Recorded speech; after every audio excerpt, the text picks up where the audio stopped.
ఏలూరు నియోజకవర్గం అభివృద్ధికి అవసరమైన ప్రణాళికను సమర్థవంతంగా అమలు చేస్తున్నామని ఇందులో భాగంగానే సమ్మర్ స్టోరేజ్ ట్యాంక్ పటిష్టతకు యుద్ధ ప్రాతిపదికన చర్యలు చేపట్టినట్లు ఏలూరు శాసనసభ్యులు బడేటి చంటి అన్నారు.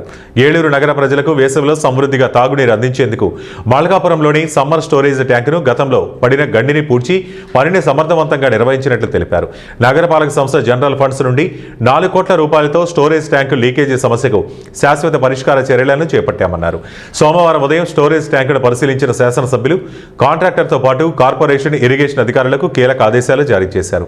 40 రోజుల వ్యవధిలోనే పనులు పూర్తయ్యేలా కీలక ఆదేశాలు ఇచ్చారు. ఈ కార్యక్రమంలో ఏలూరు నగర మేయర్ షేక్ నూర్జహాన్ పెద్దబాబు, ఎడా chairman Peddaboina Sivaprasad, AMC chairman Mamillapalli Parthasarathi, పలువురు నాయకులు పాల్గొన్నారు.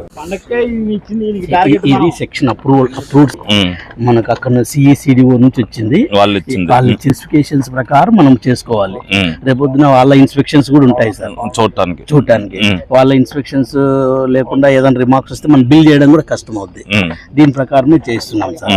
ఇప్పుడు మనకు ఇక్కడ కట్ అవుతుంది, ఇక్కడ వచ్చింది కదా సార్, ఇది 9 మీటర్స్. ఇక్కడ వరకు మనము ఫార్మేషన్ జరుగుతుంది.